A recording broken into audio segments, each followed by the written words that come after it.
Okay, so this would be 6-5. 6-5, I'll call it part 2. And I just want to go over some of the problems they're talking about in the book here. So all these quadrants are called a coordinate plane. And as I pointed out yesterday, there's 4 quadrants in a graph or in a coordinate plane.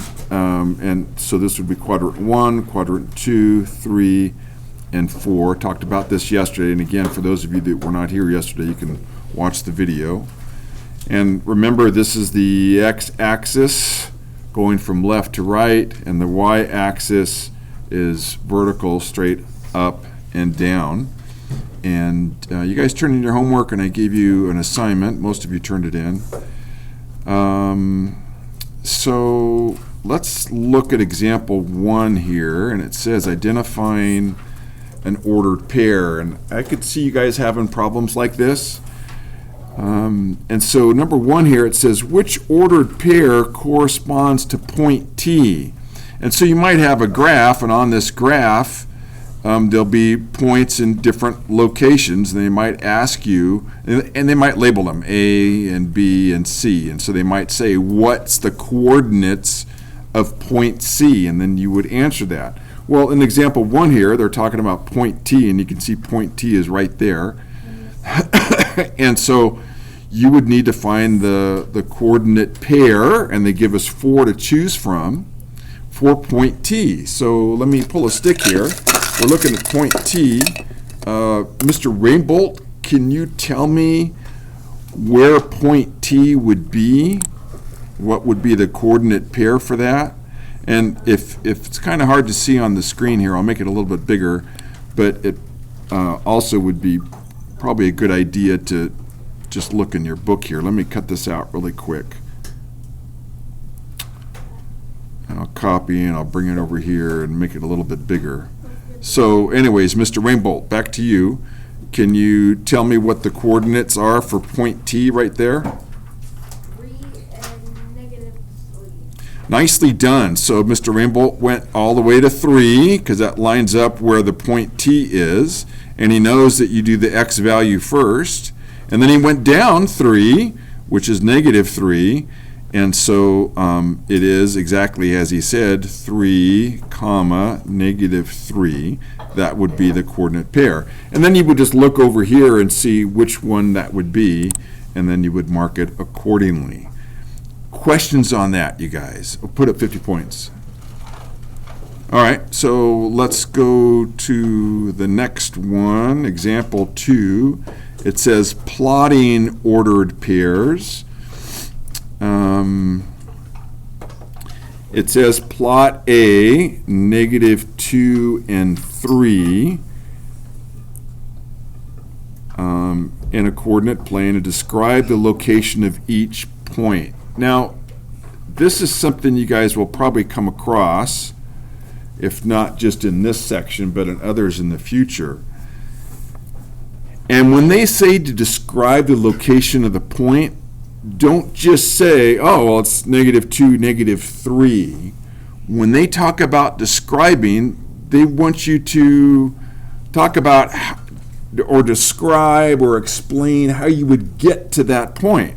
So it says start at the origin, and that right there, start at the origin, is what you would always begin with, because you have to have a location that that everybody would use, that would be the same for everybody. So if I gave you guys a map and I said there was a $100 bill out in the field, and I said you walk 20 steps north and then 15 steps east, there you will find the $100. But if you don't know where to start, it does you no good. So everybody would start with, when they ask you to describe, you start at the origin, then it says move 2 units to the left and 3 units up, and then you would plot the point. And so example 2 here is a good example on when you're plotting ordered pairs and they ask you to describe the location of each point, okay? Let's move down a little bit here. Example 3, finding the distances in the coordinate plane. So it says an archaeologist divides an area in a coordinate plane in which each unit represents 1 meter. And the corners of a secret chamber are shown on the graph. What are the dimensions of the secret chamber? So it would look something like this. Not perfect, but you get the idea. All right.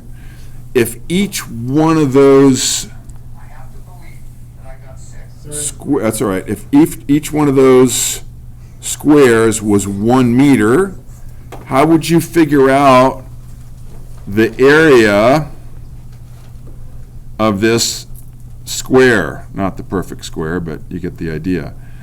And who remembers how, let me pull a stick here, who remembers how to find the area of something? Miss Sensor?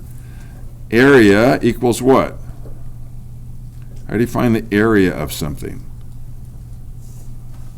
This is something you guys were taught. What's that? The height. The height, or I could say length times what? Width. Length times width equals the area.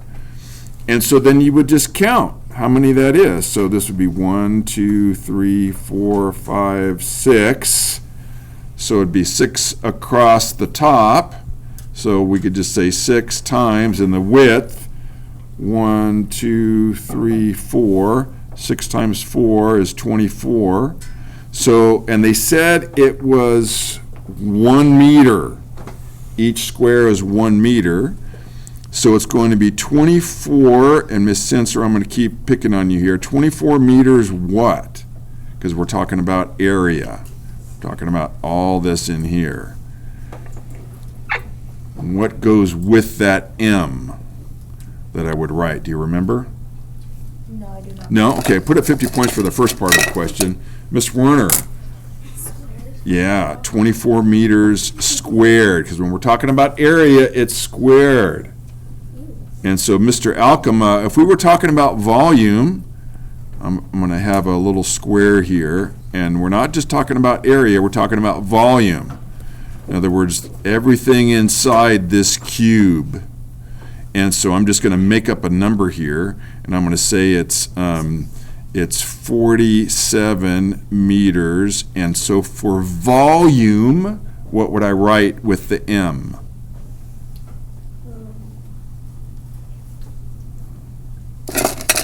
Okay, Miss Gossage. No. Mr. Orweller. Square. No, good try. Miss Harley.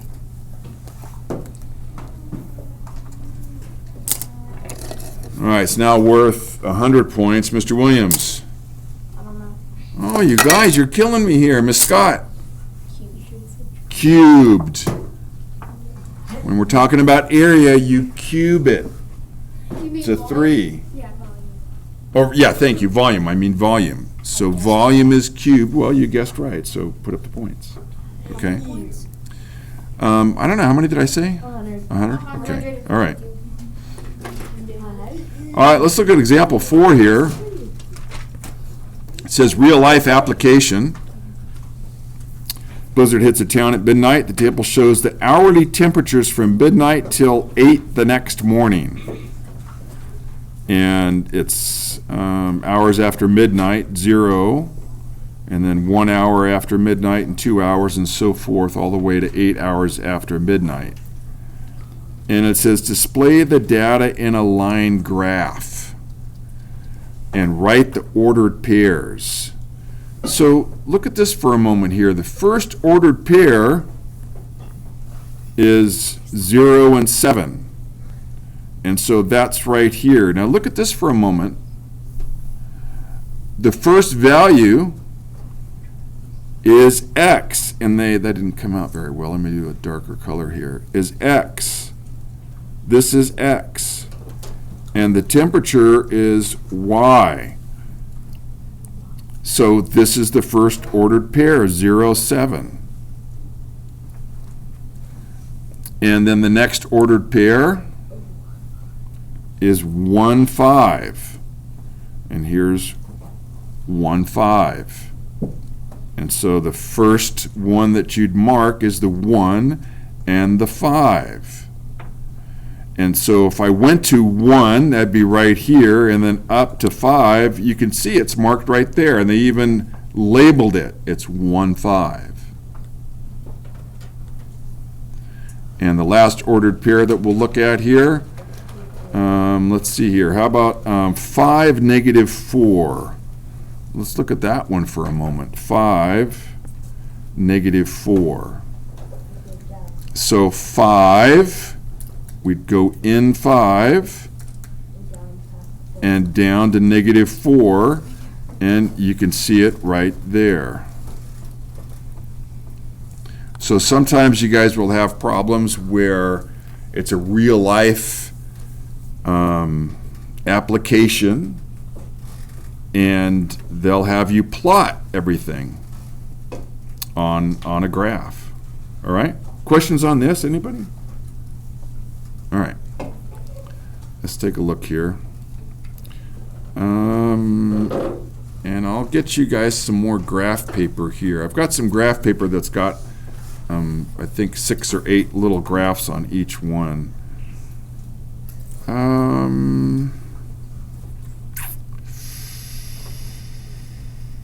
Yeah, let's just start with the 6-5 exercises, and here's what I want you guys to do.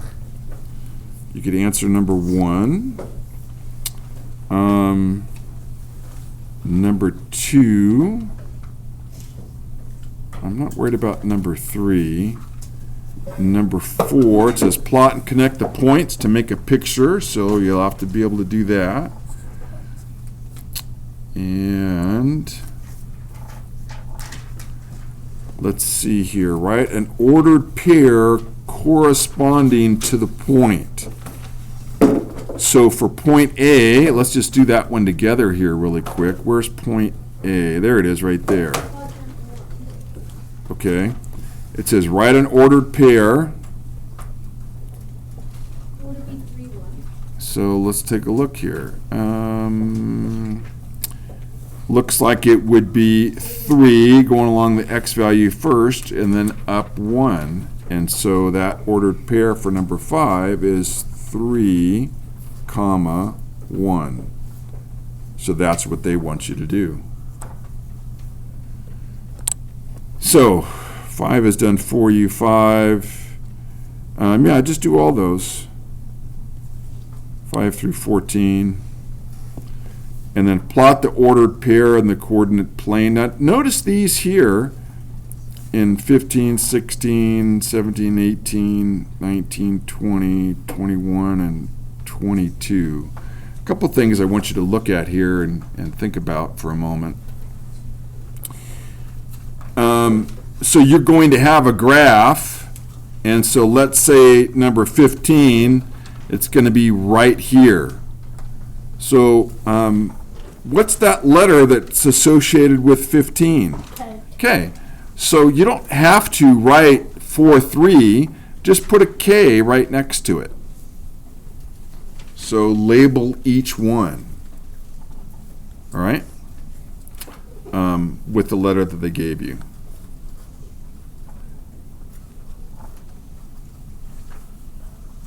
Let's move down a little bit further here.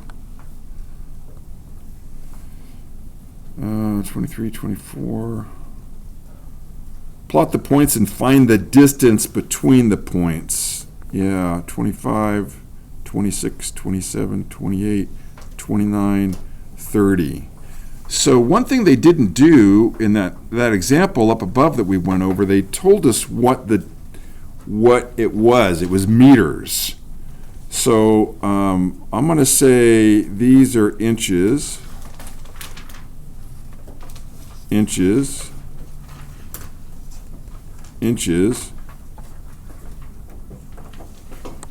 And we'll say 26 is yards.